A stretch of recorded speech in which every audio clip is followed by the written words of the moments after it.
मित्रांनो नमस्कार. आजच्या अनटोल्ड स्टोरीमध्ये पुन्हा एक बार आपण भेटणार आहोत आणि आपण जाणून घेणार आहोत एक वेगळ्याच भन्नाट कथेला. आणि टिकला तो संसार मधील ही एक कथा आहे. ती कथेचं नाव आहे राडेबाज सासरा. बऱ्याच वेळा असं होतं, आपण ज्या वेळेला वकिली करत असतो त्यावेळेला भिन्न भिन्न माणसं भेटत असतात. भिन्न भिन्न प्रवृत्तीची प्रकृतीची माणसं भेटत असतात. कधी कधी पार डोक्यात जातात, कधी कधी कीव येते. सगळ्याच गोष्टी घडत असतात. असंच काहीसं या कथेत होतं. 2007ची गोष्ट आहे. मी पाठीच्या दुखण्याने पार बेजार झालेलो होतो. त्या दरम्यान अगदी चिकनगुनिया झाल्या असल्यावर मी 24 दिवस रांगत होतो. पाठीचा प्रचंड आजारी असल्याने मी तर चक्क जवळपास मुंबई खो खो संघटना असेल, समर्थ व्यायाम मंदिर, सगळीकडचे राजीनामेच खरडले होते. कंटाळलो होतो, स्वतःलाच कंटाळलो होतो. आणि अशा परिस्थितीमध्ये पावसाळा जवळ होता, विजा कडकडत होत्या, पाऊस पडायला सुरुवात झाली, जोरदार सरी पडते आणि अचानकरित्या माझ्या घरात दारामध्ये एक बाई आली. अगदी सडसडीत बांध्याची बाई, कावरी बावरीशी, मोठं मंगळसूत्र गळ्यात, कपाळी चंद्रकोर, दिसायला सुंदर आणि हातात काहीतरी गुंडाळलेलं असं एक बाळ होतं. कारण का त्यातनं लाथ काहीतरी बाहेर येत होती. बाळ होतं. तिने बाहेरूनच विचारणा केली, ॲडव्होकेट इथे राहतात का? मी म्हटलं हो. ती थोडीशी गोंधळलेली एवढ्याच करता होती की ती स्वतः भिजलेली होती. तिने आपल्या बाळाला सुरक्षित ठेवलं होतं, पण ती भिजलेली होती. तिने विचारलं, मी आत येऊ का? मी आत आले तर जरा ओलं होईल ना, पातळ ओलं झालं. मी म्हटलं ये काय हरकत नाही. ती आतमध्ये आली तशी माझी बायको पण बाहेर आली. बायकोनी बघितलं की एवढं लहान बाळ, 10 का 11 दिवसांचं बाळ होतं. ते जास्त मोठं ना, अगदी ते कळतं, 2 मिनिटात कळलं. मी म्हटलं ही बाई माझ्याकडे एवढ्या पावसाची का आली? तर तिने मला पहिल्यांदा गळ घातली. सर, माझ्या मुलीला वाचवावं, मला तिला जिवंत ठेवायची. आईला पहिलंच वाक्य हे. मी म्हटलं बाई 100% खात्री बाळ, काही काळजी करू नको बाळाबद्दल. आत ते बस म्हटलं, आधी खुर्चीत बस. तिने आपलं ओलसर जरी होतं कपाळ तरी त्याच्यातनं पण तिला घाम आलेला लक्षात येत होतं. तर घाम पुसला, तिला बसवलं. बायकोने तिला पाणी दिलं आणि पाणी दिल्यानंतर माझ्याकडे बघून तिने माझी जवळपास अक्कलच काढलेली. कारण तिने बाजूला घेऊन मला विचारलं, तुला काय ओल्या बाळाने तिला बोलवतो घरी? मी म्हटलं मला काय माहिती, मी ओळखतच नाही या बाईला. ठीक आहे म्हटलं, काय हरकत नाही. मी म्हटलं बाई बोला. तिने आपली कथा सांगितली. ती ठाण्याच्या जोशी पेडेकरची विद्यार्थिनी, नाव सुप्रिया धुमाळ, आणि वर्गातील आगरी समाजाचा भूषण पाटील याच्या ती प्रेमात पडली. प्रेम जमलं. एकाच ग्रुपमधले 6-7 जण एकत्र एकमेकांकडे जाणं येणं, फिरणं, ट्रॅकिंगला जाणं. ही त्याच्या घरी गेली, म्हणजे भूषणच्या घरी गेली की बाकीच्या मुली कशा चकाड्या पिठायच्या, इकडच्या तिकडच्या चहाट्याळ्या करायच्या. ही मात्र पटकन आत जाऊन भूषणची आई, तिची बहीण तिला मदत करायची, चहा करायची, ती घेऊन यायची. माहिती जशी काय ती त्या घरचीच. आणि यात तिच्या मनात काही हेतू नव्हता, सहजरित्या करायची. तेव्हा काय प्रेम बिम काय असं तेव्हा नव्हतं. तेव्हापासून ती तिचा हा नेहमीचाच भाग होता. भूषणच्याच कडे नाही, इतरांकडे सुद्धा ती पहिले पटकन जायची, चहा करायची, घेऊन यायची. तेव्हा भूषणच्या आईला तिच्याबद्दल प्रचंड एक प्रकारचं अप्रूप होतं. 12वी पासून ते 15वी पर्यंत एकत्र असणारे 2 जण, दोघांमध्ये चाम मेतकूट जमलं, प्रेम जमलं. ती ग्रॅज्युएट झाली. यांनी एका विषयात गटांगळी खाल्ली. गटांगळी खाल्ली तरी प्रेम चालूच होतं. ती MIDC मध्ये लागली, नोकरीला लागली. तो पास झाल्यानंतर वडिलांच्या ओळखीने कुठेतरी चिकटला, प्रायव्हेटमध्ये लागला. तिला एवढ्यांदा कळलं होतं की भूषणचे वडील आगरी समाजाचे एक नेता आहेत आणि एका कुठच्या तरी पक्षाचे तालुका अध्यक्ष. इकडे भूषणनी तगादा लावला होता, लग्न कर लग्न कर लग्न कर. शेवटी तिने आपल्या आईला सांगितलं सुप्रियाने की अगं असं असं माझं प्रेम आहे आणि त्याच्या घरच्यांना आपल्याला जाऊन मागणी करावी लागेल. मग सुप्रियाची आई वडील दोघेही भूषणकडे आले आले आणि मागणी घातली. आणि मागणी घातल्या आधी ते एकदा आल्यानंतर त्या भूषणच्या आई वडिलांनी हे कोण इथून सुरुवात केली, म्हणजे असं चेहरा करून बसले. आणि मागणी जशी घातली तशी त्यांनी जे काही शिव्या घातल्या, तुम्हाला काय अक्कलच काढली, तुम्हाला काय इज्जत बिज्जत आहे की नाही हा. अहो आमच्याकडे 6-7 नोकर आहेत, त्या नोकरांपेक्षा तुमची लायकी कमी आहे आणि तुम्ही आमच्या मुलावरती डोळा ठेवता. आणि जे सुरू केलं त्याला काय म्हणजे माझ्या दायदाजीवरती तुमचा डोळा आहे हा. तुम्हाला पाहिजे असल्यास तुमच्या पोरीला एवढीच खाज असेल तर द्या 2 नाईट पाठवून, आम्ही घरंदाज पाटील आहेत, फुकट नाही नाचवणार. इथपर्यंत सगळं बोलून झाल्यानंतर सुप्रियाचा चेहरा एवेना अगदा लाल लाल झालेला होता. रागाने ती प्रचंड दुखवलेली होती. तिने आईला सांगितलं आई चल चल चल करत ती आईला घेऊन गेली. 3 महिने त्यानंतर काहीच बोलणं नाही एकमेकांशी. आणि 3 महिन्यात त्या दरम्यान भूषण येत होता पण तिला माहितीच नव्हतं, कारण आई त्या भूषणला तशीच लगेच हाकलून लावायची, त्यालाही बडबडायची, शिव्या घालायची, हाकलून लावायची. त्यांनी ऑर्कुटवरती त्यावेळेला तिला बरेचसा संपर्क साधायचा प्रयत्न केला पण ते काही जमलेलं नव्हतं, कारण तिने ते ऑर्कुट बिरकुट बघणंच बंद केलेलं. त्यात एक दिवशी तो डायरेक्ट तिच्या कामावरती पोहोचला आणि कामावर जाऊन त्यांनी गळ घातली की नाही, मी तुझ्याकरता माझ्या आई वडिलांच्या प्रॉपर्टीवरती लाथ मारीन आणि तुझ्याकरता फक्त तुझ्याकरता मी भाड्याने घर घेईन आणि आपण एकत्र राहू, मी पळून जाऊन लग्न करतो. तिच्या मागे लगादा लावल्यानंतर तिला शेवटी प्रेम होतच त्याच्यावर. हा आपल्याकरता एवढं आई वडिलांच्या प्रॉपर्टीला पण लाथ मारायला तयार झाला म्हटल्यानंतर तिने होकार दिला आणि या तऱ्हेने भूषण आणि सुप्रियाचं लग्न झालं. इथपर्यंत कथा मी ऐकली. मी म्हटलं बाई सगळं तर छान झालंय. म्हणे कथा तर पुढेच आहे. म्हणे लग्न झालं, भूषणनी आपली नोकरी बदलली, कारण वडिलांच्या ओळखीने होती ना, ती नोकरी बदलली आणि दुसरीकडे कळव्याला वेगळीकडची नोकरी लावली आणि भाड्याने 3ऱ्याच जागी राहायला लागले. दोघेही राहायला लागले. 4 महिने शांत मिळाले. इथे त्याच्या वडिलांना भूषण गायब झाला. त्यांना त्यांच्या विरोधकांचा संशय, काय माझ्या मुलाचे वाटोळ बिटोळ तर केलं नाही ना. इथपासून ते त्या मागणी घालायला कोण होते आई वडील आलेले, शोध घेत माणसं पिटाळली आणि सुप्रियाच्या आई वडिलांचं घर शोधून काढलं. पोलिसांतर्फे त्यांना बोलवलं, त्यांना आत डांबलं, त्यांच्यावरती प्रश्नांची सरबत्ती केली, वडिलांना मारलं आणि त्यांच्या मोबाईलवरनं सुप्रियाचा आणि भूषणचा दोघांचाही ठाव ठिकाणा शोधून काढला. दोघेही आले पोलीस स्टेशनमध्ये. पोलिसांनी भूषणला घेतलं बाजूला, त्याच्या कानामध्ये काय ते गोष्ट सांगितली.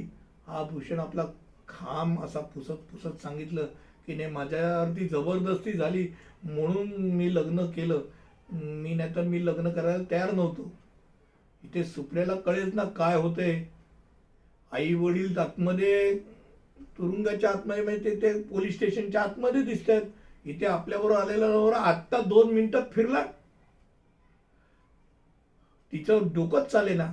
अशा वेळेला तिच्या भूषणच्या वडिलांनी तिला येऊन सांगितलं आपलं सगळं आवरायचं आणि पळायचं इथनं, परत माझ्या मुलाकडे नजर द्यायची नाही.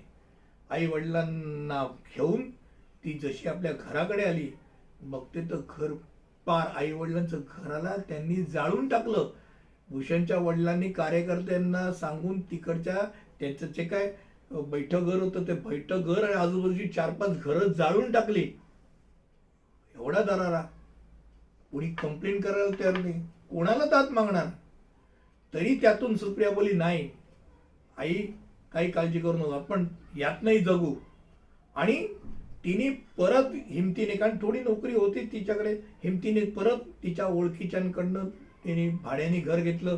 आई वडिलांना मामाकडे सोडलं आणि ती भाड्याने एकटी राहायला लागली. या दरम्यान ती गरोदर होतीच, आणि गरोदर होती तसं 8व्या-9व्या महिन्यामध्ये सासरे स्वतः तिच्याकडे आले. प्रत्यक्ष सासरे स्वतः समोर त्यांचे नेहमीप्रमाणे 5-6चे फंटर घेऊन सगळी आले घरात. म्हणे 1,00,000 रुपये घ्यायचे आणि बाळ पाडून टाकायचं. काय? बाळ पाडून टाकायचं. तर ही म्हणाली, हा माणूस आहे का काय, आपला तुझा स्वतःचा नातू पाडायला सांगतो. ती बोले, मी नाही पाडणार. तुमचं काय असेल ते मला माहिती नाही, तुम्ही नाहीतरी आमचं लग्न मान्य करतच नाही ना, तर तुमचा काही संबंध नाही. पण बाळ हे माझं आहे, 8 महिने मी माझ्या पोटात पाळलेलं आहे, मी काय पाडणार नाही. त्यानंतर तिने ते भाड्याचं घर सोडलं, मामाकडे गेली. डिलिव्हरी सुखरूप झाली आणि 8व्या दिवशी तिच्या मामाचा पत्ता शोधत शोधत सासरा तिच्या मामाच्या घरी आला. परत सेकंड ऑफर, मूल आमच्याकडे द्यायचं, 5,00,000 रुपये देतो. परत मागे वळून बघायचं नाही, मुलाची काय ते विल्हेवाट व्यवस्थित आम्ही लावणार. कुठे त्याला पुरणार तुलाही कळणार नाही, कोणालाही कळणार नाही. काय काळजी करू, 5,00,000 घ्यायचे आणि परत मागे वळून नाही बघायचं. हिने त्याच्यावरती काही कॉमेंट केली नाही. त्यानंतर त्याच दिवशी त्याच रात्री ती त्या मुलाला घेऊन आई वडिलांनाही न सांगता तशीच ठाण्याला आली. स्टेशनला मूल कवटाळलेलं आणि स्टेशनवरती तिला दुकानावरती घटस्फोटन पुडगे पुस्तक दिसलं. ते घेतलं आणि तिने ठरवलं या माणसाला जाऊन भेटूया, आणि त्यामुळे ती माझ्याकडे आली. कथा तिची ऐकली, माझ्या तर पार डोक्यात गेलेला तो माणूस. मी म्हटलं चालायला याला तर धडा शिकवायला पाहिजे.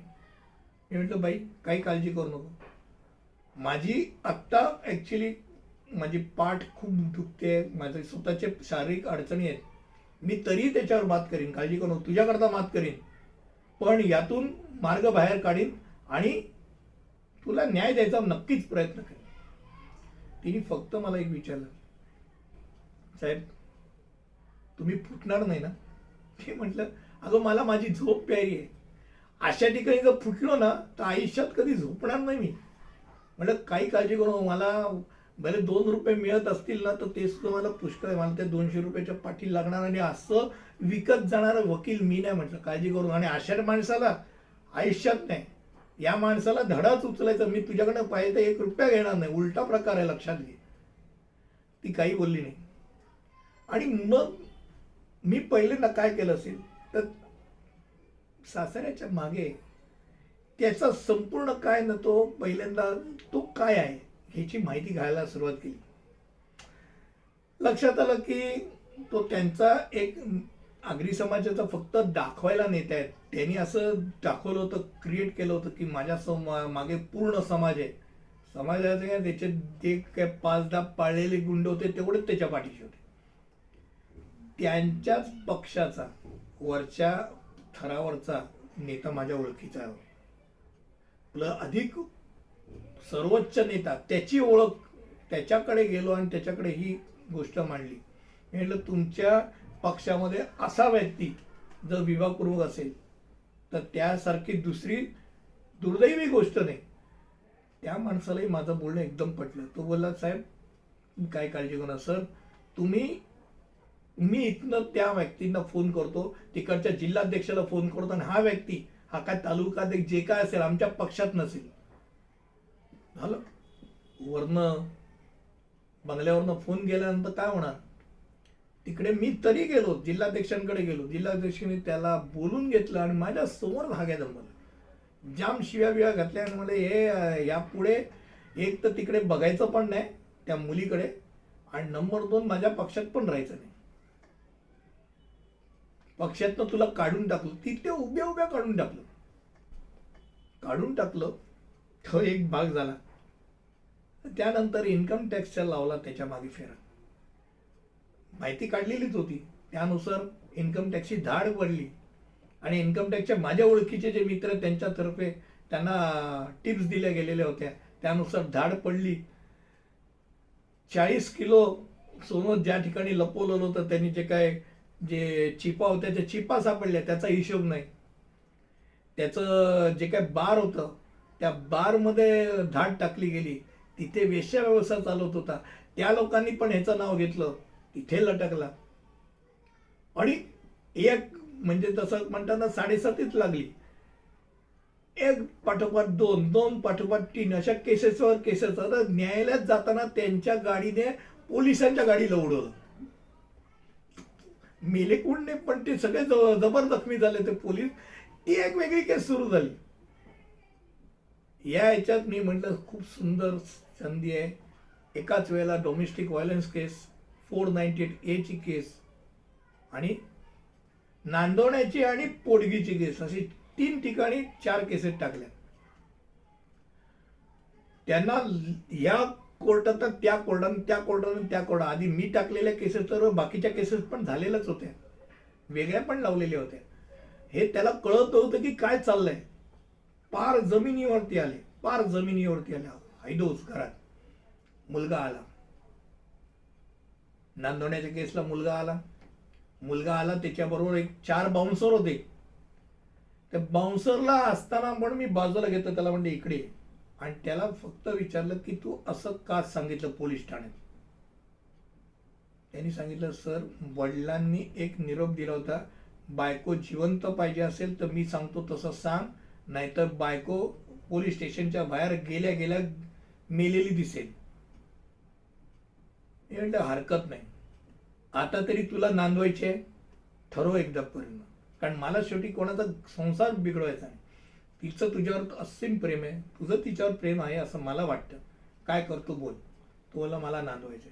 म्हणलं नंबर 2 अट, तुझ्या बापाचे जे काय कारनामे आहे ते तुझ्या आईच्या तुझ्या घरच्यांच्या समोर सांगशील, तेवढी हिंमत आहे, तू ती हिंमत दाखव.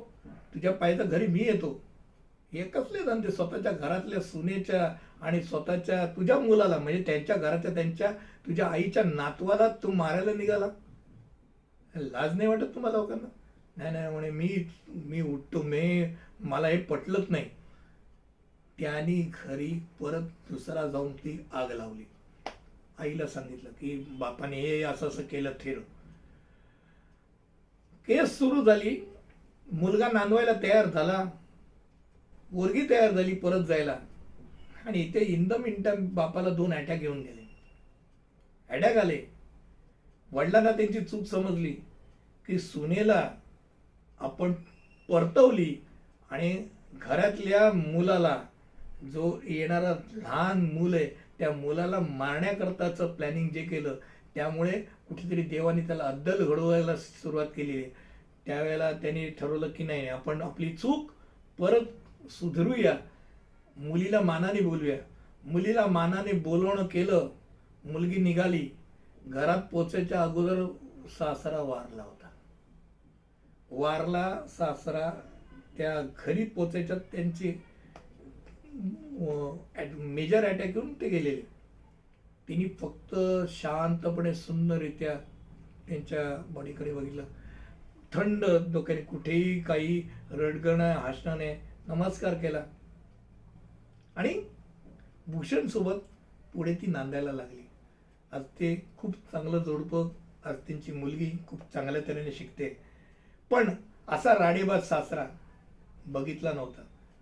त्या माणसाला धडा शिकवल्याचा आनंद खरंच आयुष्यात कुठेतरी मनामध्ये नक्कीच लागेल की यस, एका माणसाला ते साला धडा शिकवला, आणि अशा माणसाला धडा शिकवलाच पाहिजे. अशी माणसं जगायला नक्कीच नालायक असतात. मुलीला या कॅटेगरीत वागवणाऱ्या माणसांनी जगूच नाही असं मला वाटतं, की लोकांनी त्यांना उभंच करू नये असं मला वाटतं. अनटोल्ड स्टोरीच्या माध्यमातून आणि टिकला तो संसार या माझ्या कथासंग्रहातली ही एक कथा होती, राडेबाज सासरा. तुम्हाला नक्कीच आवडली असेल. पुढच्या अनटोल्ड स्टोरीपर्यंत इथेच थांबूया. तिथपर्यंत धन्यवाद.